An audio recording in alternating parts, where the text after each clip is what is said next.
بسم الله الرحمن الرحیم. قدرمنو لیدونکو اوریدونکو او ګرانو هیوادوالو سلامونه او احترامات مې ومنئ. تاسو په خدمت کې حاضر یم. دا زمونږ د نن ورځې دویمه برنامه ده او دا تاسو د پوښتنو او ځوابونو برخه ده.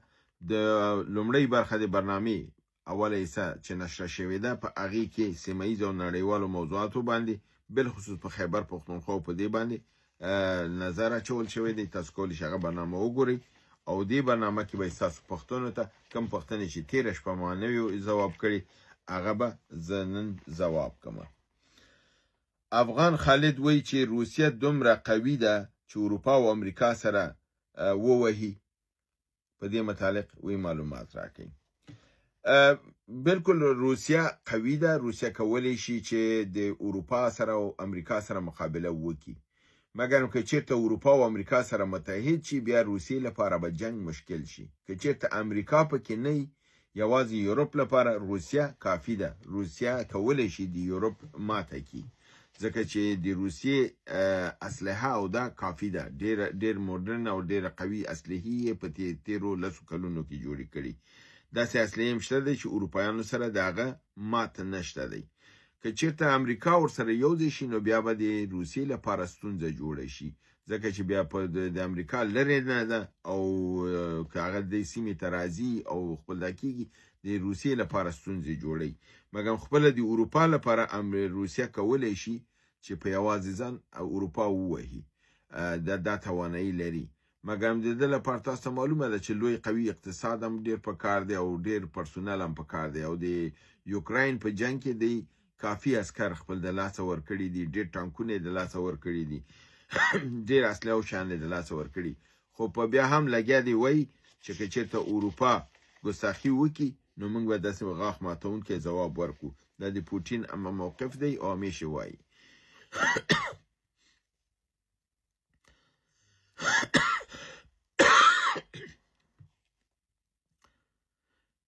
قیام الدین ضیا ورور وایي چې پاکستان چې د وسلو خرڅولو قرارداد وکړو، آیا دوی خپلې وسلې د مجبوریت په اساس خرڅوي او د وطن سره خیانت کوي؟ او که واقعا د تجارت په دغه په نیت دغه خرڅوي، آیا دوی چې نظامی ډول دومره ورتیا لري چې وسلې وپلوري سره له دې چې د نړیوالو اصولو خلاف دا کار وکړو؟ دا ورور څو خبرې کړي دي، د بعضې پکې درستې نه دي. زه به ورته داسې ووایم چې اسلحه خرڅول خیانت نه دی. اوس زموږ تاسو چې د روسانو اسلحه اخلو نو روسیه خیر خیانت کوي چې موږ ته اسلحه راکوي. خو ټول دنیا کې ضعیفه ملکونه چې دي د غټو ملکونو نه اسلحه اخلي او اسلحه چې اخلي نو غټ قوي ملکونه چې دي هغه اسلحه خرڅوي او واړه ملکونه یې ترېنه اخلي. اسلحه خرڅول خو خیانت نه دی. همدا اوس عربستان سعودي د امریکې نه د 300 میلیارده ډالرو اسلحې خریداري وکړله. طیارې پکې دي، ټانکونه پکې دي، میزایل پکې دي. همدارنګې فرضاً ایران د چین طیارې اسلحه واخیستله. نو که پاکستان فرضاً اسلحه خرڅوي دا خو نه ده چې دوی خپل استعمال شوی اسلحه خرڅوي یا د مجبوریت نه خرڅوي. او بل دا دی چې د خپل وطن سره خیانت کوي. نه، هغې خپل وطن سره خیانت نه کوي بلکې خپل وطن لپاره جنس خرڅوي چې پیسې لاسته راشي. بله دا دی چې د مجبوریت نه خرڅوي بلکې دا خو یو لوی تجارت دی چې ته فرضاً ټانک جوړوي، یو ټانک تا ته تمامیږي په 2 لکه ډالر او تی خرڅوي په 1 میلیون ډالر، نو 8 لکه ډالر چې پکې ګټې نو دا خو څه بد کار نه دی که نه. نو پاکستان دغه توانایي لري. خالد ټانکونه په دنیا کې دغه دي، په جنوبي اسیا کې ډېر ملکونو ترېنه اخیستي، اندونیزیا، مالیزیا دې ملکونو پخوا اخیستې دي. طیارې اوس دنیا اخلي. جی تندر چې دي 17 او همدارنګې براق چې دي سوپر براق دا بالکل پاکستان جوړوي او خرڅوي. اوس ترکیه اسلحه جوړوي خرڅوي، نو ترکیه خپل خلکو سره خیانت کوي یا فرضاً دا غلط کار کوي. بله خبر تاسو ویل چې نړیوال کم نړیوال قانون خلاف دی دا کار. اوس امریکا چې د اسلحه جوړوي دنیا کې ټول ته خرڅوي د نړیوال قانون خلاف دی. دا نړیوال قانون خلاف نه دی. بعضې اسلحې دي چې کنوانسیونونو په اساس باندې هغه ممنوعه دي، لکه خوشه‌ای بمونه دي، لکه فرزنده هغه راکټونه دي چې د واړه بمونه د ماشومانو د وژلو لپاره دغه کېږي، دا ممنوعه دي. بعضې لکه اتومي قدرت د خرڅولو تبادله د اسلحې دا ممنوعه ده. مګر هم که فرزند ته تیاره خرڅوي، ته ټانک خرڅوي، ته میزایل جوړوي خرڅوي، دا ممنوعه نه دی. دا نړیوالو قوانینو لاندې ګاونډیان یو بل باندې دا کار کوي، او که ته د دې صلاحیت لري دا جوړ کړي او مارکیټ ورته برابر کړي، نو ولې نه؟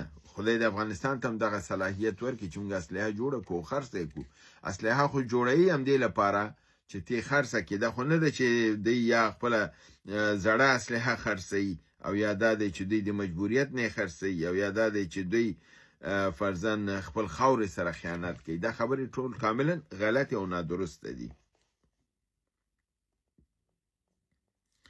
ځکه چې شانی خان ورور دا خبره کړې ده چې پاکستان خپل استعمال شوی اسلحې خرڅوي، او که خپل جوړوي یا خرڅوي. بالکل دی خپل اسلحه جوړوي او خرڅوي، دی خپل استعمال شوی اسلحه نه خرڅوي. دا د دوی خپل نظام دی، دا کیږي.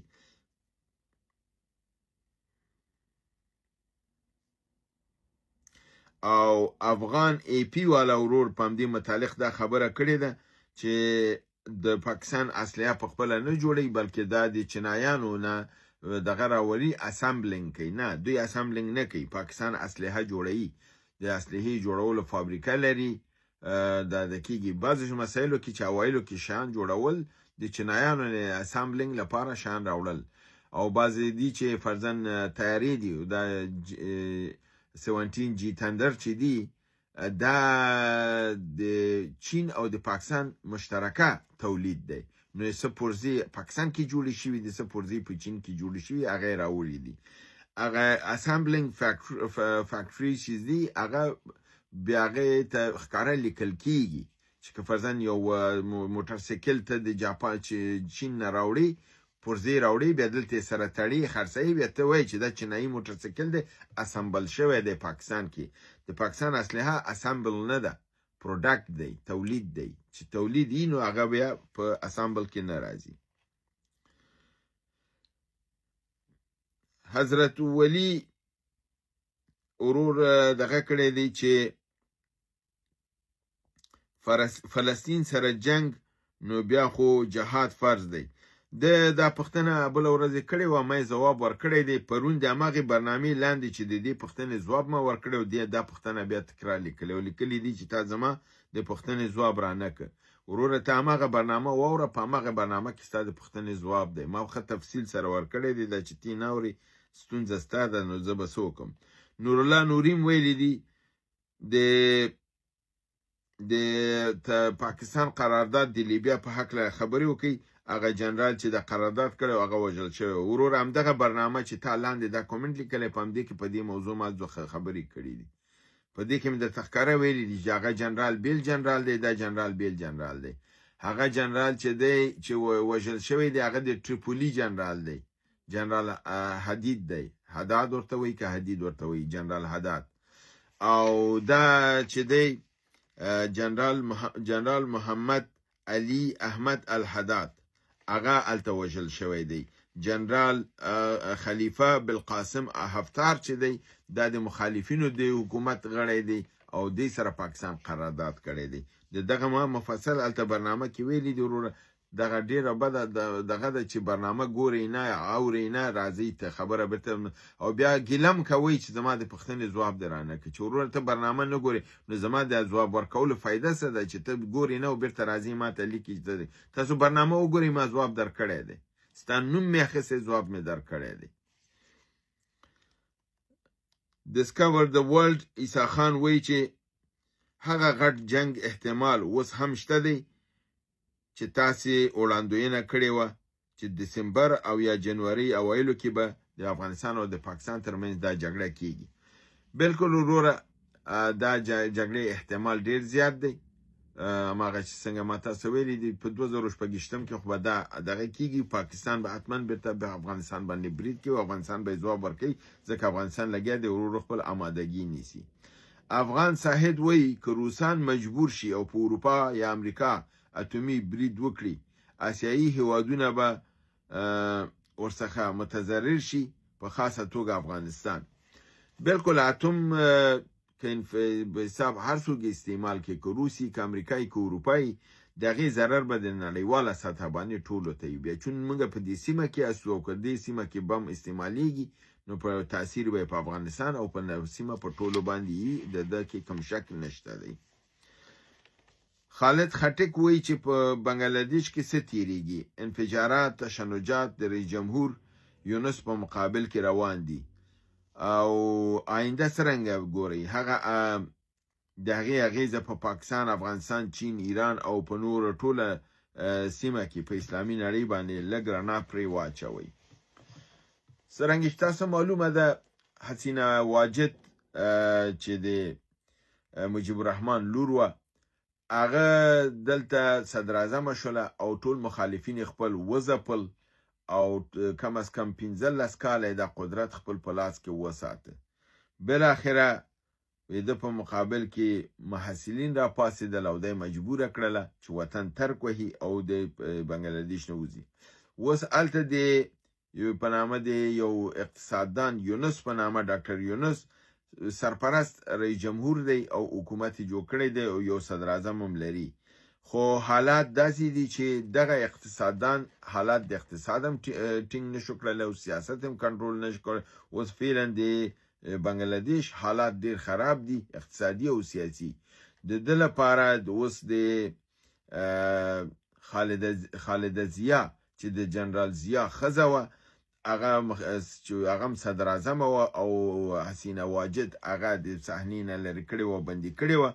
د هغه زوی په نامه د طارق الرحمن د لندن نه راغلی دی او وایي چې انتخاباتو کې به ودرېږي او آینده حکومت به دی جوړوي. که چېرته د بنګلادیش کې حالات اغېزمن کېږي، بالکل په پاکستان او هندوستان او په دې ځایونو کې تاثیر لري. خو په دې ټکي باید پوه اوسئ چون چې دا حکومت د مخکنی حکومت چې و هغه د هندوستان طرفدار او اوسنی حکومت چې دی د اړیکې د پاکستان سره ښې دي. نو دا کوم حالات چې د بنګلادیش کې خراب دي دي کې د هندوستان بالکل لاس دی.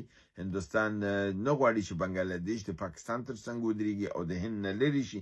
بناً په بنګلادیش کې حالات کړکېچن شوي دي او حالات د کنټرول نه د وتلو حالت کې دي چې په حساب که دغه انتخابات وشي او نوی حکومت راشي حالات کنټرول کې ښه خبره ده. غیر له هغه نه بنګلادیش په مثبت طرف ته نه دی روان. هیله ده چې برنامه وګورئ، خوښ کړئ او دوستانو سره یې شریکه کړئ. تر بل برنامې چې ستاسو حضور ته حاضرېږم، تاسو په لوی پروردګار د عالمینو سپارم. وما علینا الا البلاغ.